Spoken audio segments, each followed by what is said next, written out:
오늘 우리는 한국의 국궁에 대해서 알아보도록 하겠습니다. 우선 국궁이라는 단어는 한국인의 전통 궁술 또는 전통 활을 일컫는 말입니다. 활은 유럽, 아시아, 아프리카 등 전 대륙에서 인류가 사용해온 오랜 역사를 가진 사냥 도구이자 무기입니다. 선사시대부터 사용된 활은 먼 거리에서 사냥을 할 때 가장 효율적인 수단이었습니다. 이후 활은 전쟁에서 사용되기도 하였으며 총포가 등장하는 근대 이후에는 스포츠의 종목 수단으로 활용되었습니다. 한국의 활은 길이에 따라 장궁과 단궁으로, 재료에 따라 단승궁, 강화궁, 합성궁으로 나뉩니다. 단승궁은 나무대나무 등으로 만든 간단한 활이며 강화궁은 활의 몸체에 나무를 대고 등나무 줄기로 감아 탄력을 강하게 한 활입니다.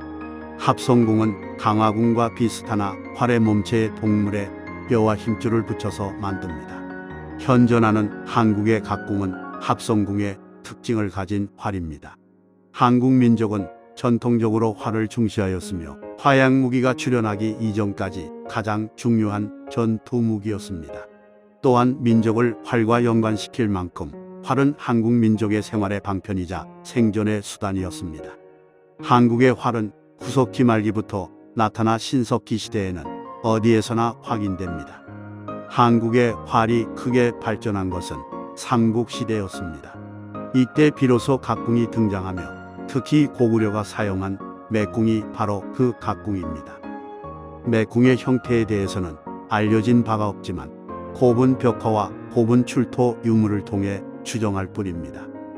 백제도 각궁을 사용한 것이 문헌으로 확인되며 신라도 금관청에서 발견된 유물 중에 활고자가 출토되어 각궁의 사용을 확인할 수 있습니다. 고려시대에는 오늘날 우리가 이용하는 물소, 불을 이용한 흑각궁이 확인되고 있습니다. 조선왕조는 유교 사회로서 활쏘기는 덕과 예를 함양하는 수단으로 크게 장려되었습니다. 특히 활쏘기의 사회교화적 기능을 높이 평가하여 국가적 차원에서 이를 장려하고 의례화하여 시행 절차와 방법을 제도적으로 정비하였는데 바로 대사례, 향사례가 그것입니다. 대사례는 왕이 성균관에서 제양한 후 활을 쏘던 예로서 군신, 상하 간의 명분을 밝히고 통치질서의 확립을 도모하고자 한 것이며, 지방은 향사례를 행하여 지방사족 간의 친목도모와 함께 유교 덕목인 장유의 설을 밝히는 수단으로 시행하였습니다. 한편 무인 선발을 위한 과거 시험인 무과가 정식으로 시행되며 활쏘기는 전문적인 무인을 키우는데 가장 필수적인 시험 과목이 되었습니다.